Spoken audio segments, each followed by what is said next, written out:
Hi everyone, welcome to my series No Street Food Only Home Cooked Food Challenge Day 5। তো আজকে সকালবেলা এই কচি কাচাগুলোকে দিয়ে স্টার্ট হয়। আর নানু তো দেখলেই সকালবেলা আমার বাড়ি চলে এসছে। আজকে সকালে একটু ড্রাই ফ্রুটস খেয়ে নিলাম, তারপর ছোট কাকির হাতের পরোটা আর আলুর তরকারি খেয়েছি। আর ঢোপু আজকে আমাদের বাড়িতে থাকবে, আমার যত ভিডিওর ক্লিপস আজকে সব ঢোপু আর নানু মিলে করে দিয়েছে।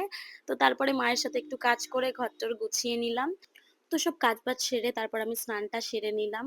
এই ভিডিওর ক্লিপটা কিন্তু আমাকে ঢুকু করে দিয়েছে, মানে আমার বোন, আমার ছোট কাকির মেয়ে। কি সুন্দর ক্যামেরা ধরে, কিন্তু যেভাবে অ্যাঙ্গেল বলে দেবো একদম সেভাবেই ধরে। তো যাই হোক, তারপর বেরিয়ে একটু স্কিন কেয়ার করে নিলাম। দেন তারপরে স্কিন কেয়ারও এই গরমে আর করা যাচ্ছে না, এত গরম। মানে যে কোনো ক্রিম মেখেও পুরো গলে যাচ্ছে মনে হচ্ছে স্কিনে। তারপরে আমার ঢোকু খুব সুন্দর বাতাসার জল করে, ও বানিয়েছে আর নানু এভাবে খাচ্ছে, দেখো। মুখটা দেখেছো কিরকম খেতে করছে। দেখেছি আমি। তারপর লাঞ্চে ছিল আজকে পাট শাক ভাজা, পটল আলু কষা আর আম ডাল। আর আজকে খাবার তুলবো কি, ওদেরকেই দেখাচ্ছিলাম। তারপরেই দুপুরবেলা চলে এলো আমার মিন্ত্র থেকে একটা পার্সেল। আজকে অনেকগুলো সারাদিনে পার্সেল এসছে, সেগুলো কোনো আনবক্সিং ভিডিওতে দেখাবো।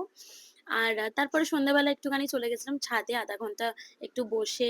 তারপরে নিচে এসে দেখলাম মিশো থেকে আবার একটা পার্সেল এসছে, সেটা রিসিভ করার পর তারপরে একটু গ্রিন টি খেয়ে নিলাম।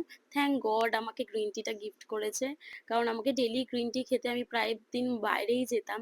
এবার থেকে ঘরেই আমি গ্রিন টি খাবো। তো তারপর গ্রিন টি খেতে খেতে একটা বই পড়ি আমি ডেলি, তোমরা তো জানোই। তো সন্ধ্যাবেলা বইটা একটু পড়লাম আধা ঘন্টা।